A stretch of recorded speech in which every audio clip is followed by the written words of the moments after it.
Assalamualaikum warahmatullahi wabarakatuh. Halo semuanya.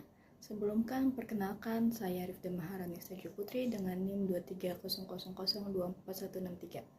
Pada kesempatan kali ini saya akan memaparkan hasil tanggapan saya terhadap naskah akademik dari kelompok 3 yang berjudul Rancangan Peraturan Daerah tentang Pengelolaan Pasar Tradisional di Kabupaten Gunung Kidul. Sebelumnya saya akan membahas poin-poin keunggulan, beberapa catatan kritis, serta saran penyempurnaan agar naskah ini semakin kuat dan siap dijadikan dasar dari penyusunan raperda. Secara umum, naskah ini sudah memiliki kualitas yang baik dan juga layak diapresiasi. Ada beberapa kekuatan, antara lain yaitu yang pertama, struktur dan sistematika penulisannya yang sudah rapi dan runtut. Lalu ada alur pembahasan dari latar belakang, tinjauan teori, hingga analisis regulasi dan penyusunan norma disusun secara logis sehingga mudah dipahami oleh yang membaca. Kedua, naskah ini memiliki landasan teoritis dan yuridis yang cukup kuat karena mengaitkan pembahasan dengan teori ekonomi kerakyatan, terus keadilan sosial dan serta prinsip desentralisasi hukum. Ditambah lagi dengan rujukan pada peraturan seperti Undang-Undang 1945, Undang-Undang Pemerintahan Daerah, dan Undang-Undang Perdagangan. Ketiga, penulisan ini juga menampilkan gambaran nyata dari kondisi pasar tradisional di Gunung Kidul, seperti penurunan omset perdagangan yang disebut mencapai 70%, menunjukkan adanya upaya mengaitkan teori dengan kondisi real di lapangan.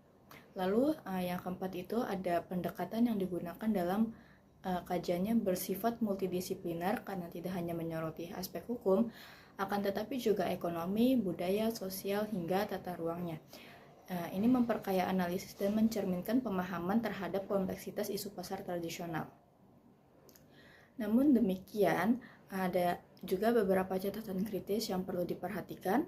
Yang pertama itu rumusan normatifnya masih kurang tegas, beberapa bagian khususnya dalam bab 5 masih bersifat deskriptif dan belum dirumuskan ke dalam bentuk pasal yang operasional. Lalu yang kedua itu adanya klaim data penurunan omset hingga 70% tidak disertai dengan sumber atau metode pengumpulan data yang jelas. Ini mengurangi kekuatan akademik dari naskah tersebut. Lalu yang ketiga itu masih ditemukannya ketidaksesuaian antara masalah yang diidentifikasi dan juga solusi yang ditawarkan. Seperti misalnya usulan digitalisasi pasar muncul di bagian akhir tanpa penjelasan cukup di dalam bab analisis. Lalu yang terakhir itu landasan sosiologisnya juga masih terlalu umum, belum menggambarkan konteks lokal masyarakat di Gunung Kidul seperti pola pasar mingguan atau wetonan atau kondisi ekonomi desa yang khas. Saran dari saya untuk menyempurnakan naskah akademik ini dan juga naskahnya lebih matang dan siap dijadikan dasar penyusunan perda, berikut ada saran yang bisa dipertimbangkan oleh anggota kelompok 3, seperti narasi kebijakan perlu dikonversi menjadi rumusan norma hukum dalam bentuk kalimat pasal yang konkret dan dapat langsung diimplementasikan, serta menambahkan studi banding dari daerah lain seperti Bandung atau Surakarta yang telah berhasil merevitalisasi pasar tradisional, lalu menyajikan data secara visual melalui tabel atau infografis agar pembaca lebih mudah memahami urgensi dan rencana regulasi. Lalu yang terakhir itu menjaga konsistensi dalam penggunaan istilah hukum seperti kewajiban, hak, dan larangan agar selaras dengan peraturan perundang-undangan yang lebih tinggi.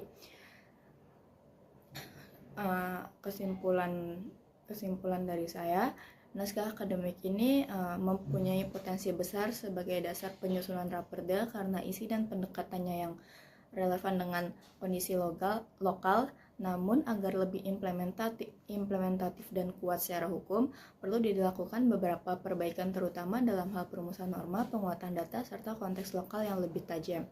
Sekian dari saya, kekurangan dan kelebihannya mohon diterima dan mohon dimaafkan. Wassalamualaikum warahmatullahi wabarakatuh.